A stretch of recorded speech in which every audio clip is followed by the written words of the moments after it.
Hello learners, warm greetings. In this session, we'll be discussing on the various contributions made by Frederick Winslow Taylor to the field of management. Frederick Winslow Taylor was an American engineer and management theorist who made significant contribution to the field of scientific management. His work laid the foundation for modern approaches to management and productivity improvement. In fact, his principles are being widely used and adopted by the managers even today. So his principles are the base for efficient and effective management in organization. Now let us have some look. So what are the principles? What are the contributions made by Frederick Winslow Taylor? So mainly he focuses on three important things what he had given to the field of management. It is time and motion studies, standardization, and piece rate system. Time and motion studies. He says that after an experiment, so every individual, every employee, so they take certain time and they involve in certain movement to perform their job. And this has to be studied scientifically.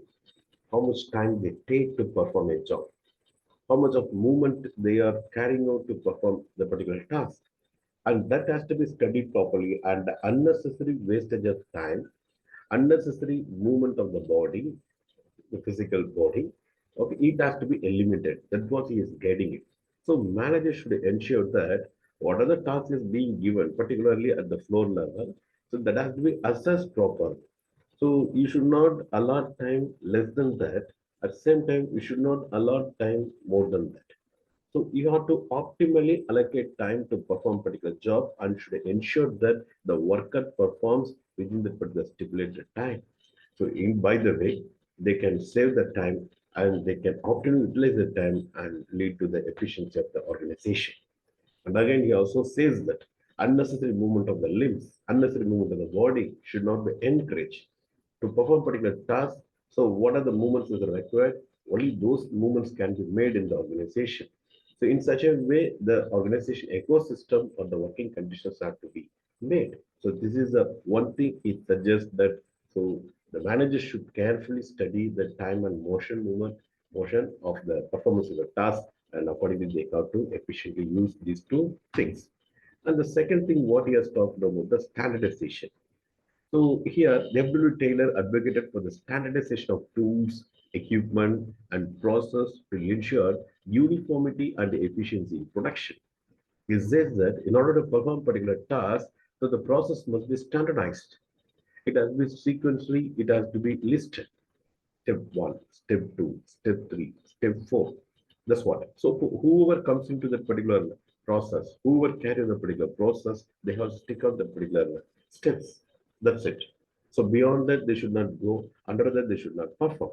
So likewise, what type of tools they are supposed to use, what type of equipment they're supposed to use to perform the task, those things have to be standardized. So that is how he advocates the managers. He says, he insists on the managers to see to that whatever the process being carried out, it is being standardized, and what are the equipments and tools are used for such performance of tasks, they have to be standardized. So such a standardization will increase the efficiency in production. And again, another contribution made by the F.W. Taylor is on the piece rate system. Actually, he had introduced this piece rate compensation system where workers paid on the quantity of their output. So, what is the quantity that particular worker has produced? So, what is the output he has given? Accordingly, they have to pay.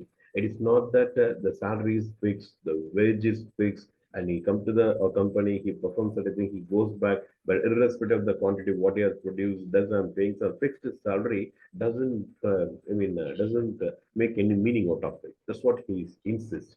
He insists that whatever the output in a worker has made, accordingly they have to be paid as per the quantity what he has produced. Okay, so this is actually to encourage the people. It is actually to encourage the workers to perform more. Right. So this system is aimed to incentivize the employees to work at their maximum capacity.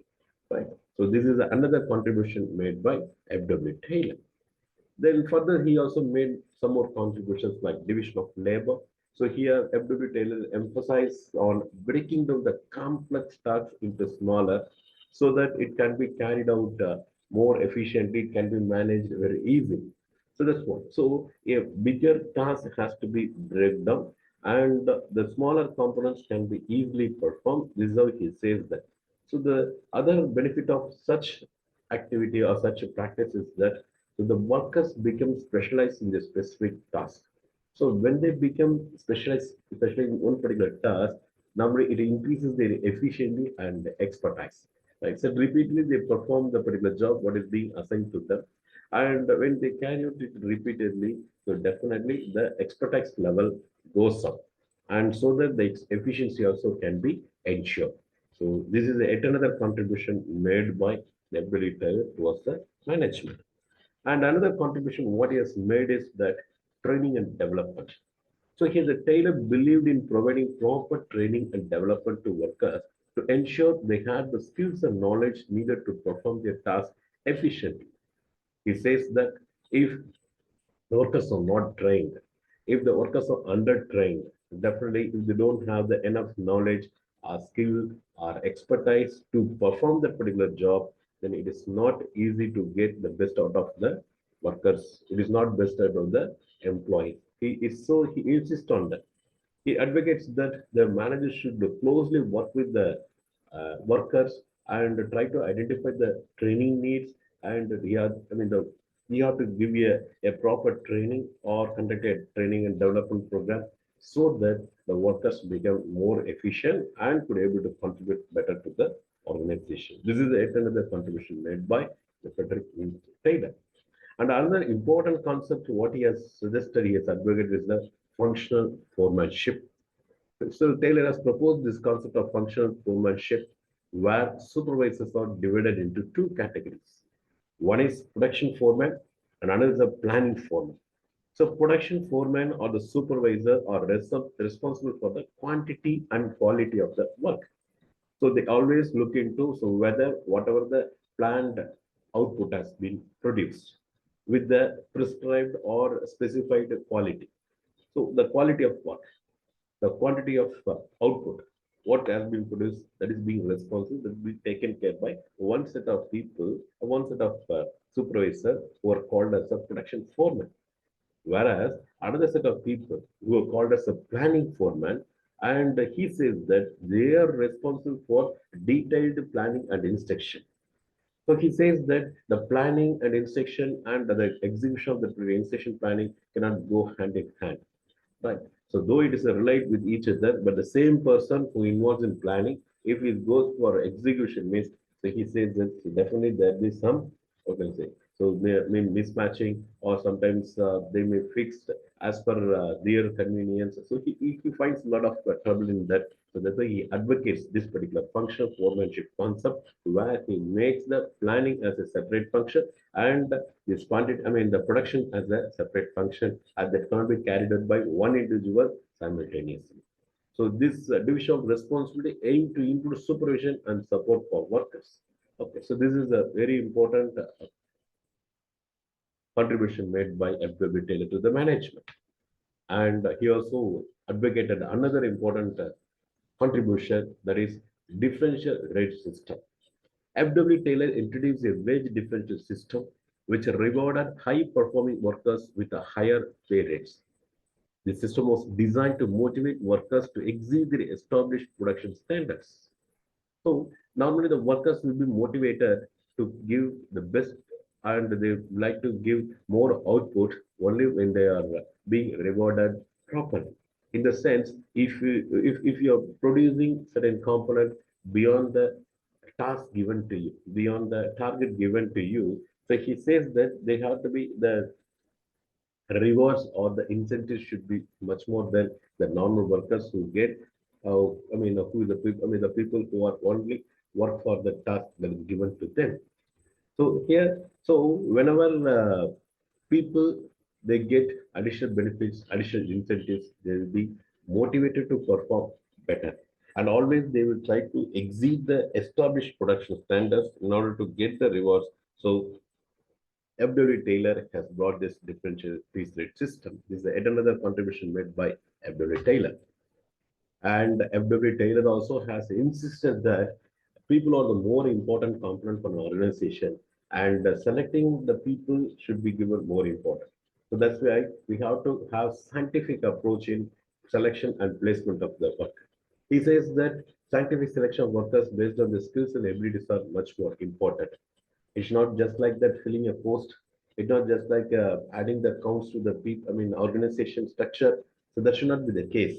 It says that scientifically they have to be selected in the sense, so what is the roles and responsibility to perform these roles and responsibility? What are the skills and the competences are required?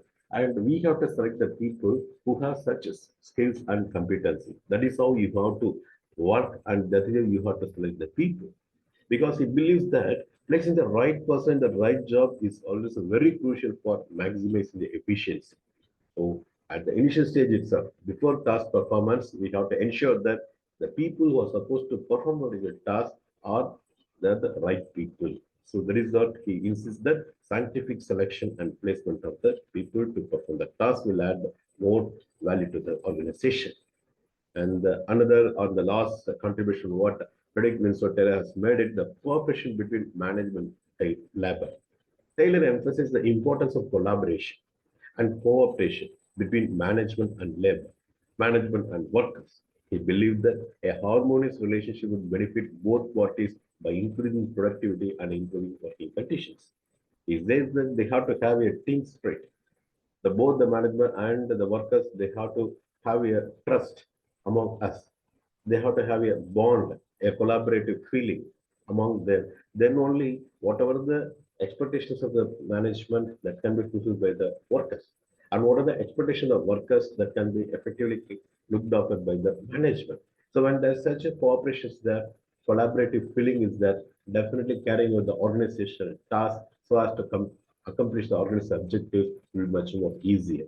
So here, F.W. Taylor insists on the cooperation between management and labor, so which will lead to the organized success in a bigger way. So these are the contributions made by Frederick Winslow Taylor. In another class, we'll be seeing on the human relations movement and how it has contributed to the modern management in much more detail. Hope you could have find this video much more useful to you. And if you have any additional input or clarification, kindly place your things in the inbox and that will be answered by our subject matter expert effectively. So thanks for watching this video and happy learning.